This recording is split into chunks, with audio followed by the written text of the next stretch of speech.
దాదాపు 300 సంవత్సరాల క్రితం ఫ్రాన్స్లో ఒక చక్రవర్తి ఉండేవాడు. అతని పేరు లూయి ద 14th. అతను అనేవాడు లేతా సేత్ moi. అది ఒక ఫ్రెంచ్ సెంటెన్సు. దాని అర్థం ఇంగ్లీష్లో ఐ యామ్ ద స్టేట్, అంటే ప్రభుత్వం అంటే నేనే, రాష్ట్రము దేశం అంటే నేనే. దాని తర్వాత అతనికి ఏమైందో మన అందరికీ తెలుసు. మన దేశంలో కొంతమంది నాయకులు అనుకుంటున్నారు వాళ్ళు అధికారంలోకి వచ్చారు, రాష్ట్రాలను నడిపిస్తున్నారు, దేశాన్ని నడిపిస్తున్నారు, అయితే వాళ్ళకు వ్యతిరేకంగా ఎలాంటి క్రిటిసిజం చేయకూడదని వాళ్ళు అనుకుంటున్నారు. కానీ భారత రాజ్యాంగం ఆర్టికల్ 19(1)(a) ద్వారా ఫ్రీడమ్ ఆఫ్ ఎక్స్ప్రెషన్ అని క్లియర్గా జర్నలిస్టులకు హక్కులు ఇచ్చారు. అది 4th estate is the next pillar of the Indian state, any democracy.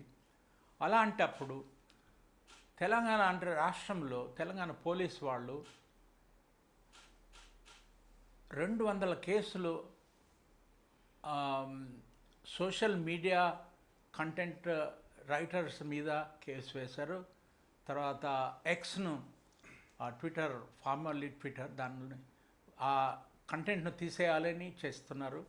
తర్వాత ఒక కంటెంట్ క్రియేటర్కి వ్యతిరేకంగా 80 కేసులు చేశారు. అది చాలా దురదృష్టకరము. మన రాజ్యాంగం పత్రికా విలేకరులకు, జర్నలిస్ట్కి ఫ్రీడమ్ ఆఫ్ ద ప్రెస్ అని ఒక రైట్ ఇస్తుంది. దాని ప్రకారం ప్రభుత్వాన్ని కూడాను వాళ్ళు ఏదైనా తప్పులు చేస్తే, వాళ్ళు చేసిన పాలసీలు సరిగా లేకపోతే వాటిని గురించి క్రిటిసైజ్ చేసే అధికారం ఉన్నది జర్నలిస్టులకి. It is a right, not a privilege being given by the state or people who are running the government. So ఇది చాలా దురదృష్టకరము. నేను ఆశిస్తున్నాను రేవంత్ రెడ్డి గారు, తర్వాత తెలంగాణ పోలీసు వెంటనే ఈ కేసులన్నీ విత్డ్రా చేస్తారని. లేకపోతే నాకు తెలంగాణలో ఈరోజు ఏమవుతుందో అది నాకు జయలలిత జ్ఞాపకం వస్తున్నది.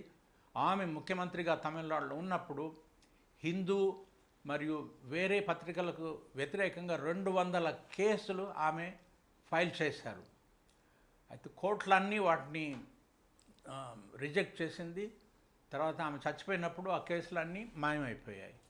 కాబట్టి పత్రికా విలేకరుల అధికారాలని ప్రభుత్వం నడిపించే వాళ్ళు, ముఖ్యమంత్రులు కానీ ప్రధానమంత్రులు కానీ రియలైజ్ చేయాలా, దాన్ని రెస్పెక్ట్ చేయాలా.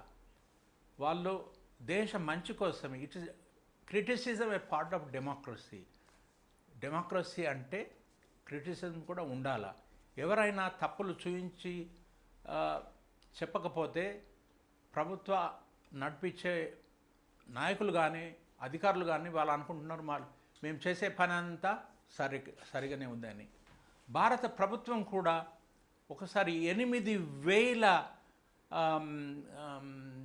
కంటెంట్ని ఎక్స్ నుంచి తీసేయించాలని వాళ్ళు చెప్పారు. ఇది ఏ దేశంలో కూడా ఇన్ని కేసులు విత్డ్రా చేయమని ఎప్పుడు రాలేదు. ఇలాంటి అధికారాన్ని దుర్వినియోగం చేయడం మంచిది కాదని నేను అనుకుంటున్నాను, నేను ఆశిస్తున్నాను. ఇలాంటి కేసులు పెట్టి జర్నలిస్ట్ను హెరాస్ చేయకూడదని నేను తెలంగాణ ప్రభుత్వానికి, రేవంత్ రెడ్డి గారికి, తెలంగాణ పోలీసులకి, తర్వాత భారత ప్రభుత్వానికి ఈ టీవీ ఛానల్ ద్వారా రిక్వెస్ట్ చేస్తున్నాను.